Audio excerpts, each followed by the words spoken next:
नारायणी यत्र नार्यस्तु पूज्यन्ते रमन्ते तत्र देवता अर्थात જ્યાં નારી પૂજાય છે ત્યાં દેવતાઓ વાસ કરે છે।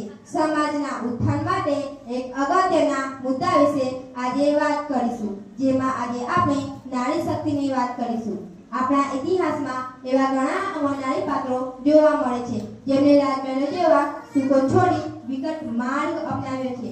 પોતાના કુટુંબના સુખે સુખી અને દુઃખમાં દુઃખી થઈ આવા કેટલાય ઉદાહરણ આપણા ઇતિહાસના પાને પાને જડાવી રહ્યા છે। આજે આવી સ્ત્રીઓની વાત કરવા જઈ રહી છું। સ્ત્રીની વાત કરીએ તો સ્ત્રી વાત્સલ્યની મૂર્તિ છે। તેની આંખમાંથી અમી છલકાતું હોય છે। સમાજના ઘડતરમાં તેનો ફાળો ખૂબ મહત્વનો છે।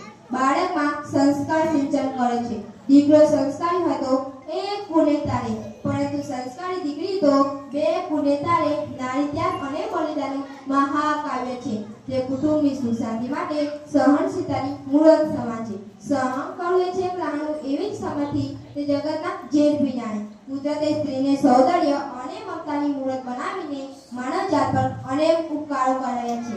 નારી ખરેખર નારાયણ છે, પણ નારીને રંગની ખાન છે એવું કહેનારો એક વર્ગ પણ વર્ષોથી આ સમાજમાં હૈયા છે।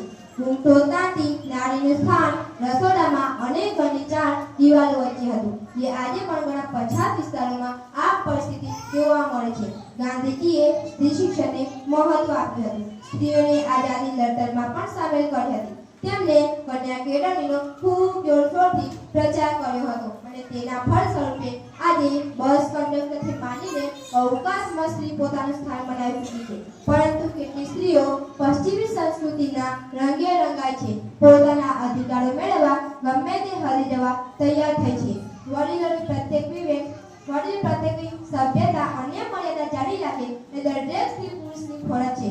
સ્ત્રી પણ ઘણી ચીજ વસ્તુની જાહેરાતમાં સ્ત્રીને અશ્લીલ બતાવવામાં આવે છે। શું આ યોગ્ય છે? દરેક સ્ત્રીએ તેનો વિરોધ કરવો જોઈએ। સ્ત્રી પ્રદર્શની નહીં પણ દર્શનની ચીજ છે। આથી નારી પોતે જ શક્તિ કે પોતાની નરકની ખાન થવું છે કે નારાયણી બની રહે અને પૂજ્યની બની રહે એવી અભિલાષા સાથે અંતે નારી વંદના કરતી એક પંક્તિ જરૂર કહીશ। ए नारी चल उठ जरा, ए नारी चल उठ जरा, पोंछ ले आंख से पानी, जंजीरों को तोड़ दे अब तेरे अरमानों की बात।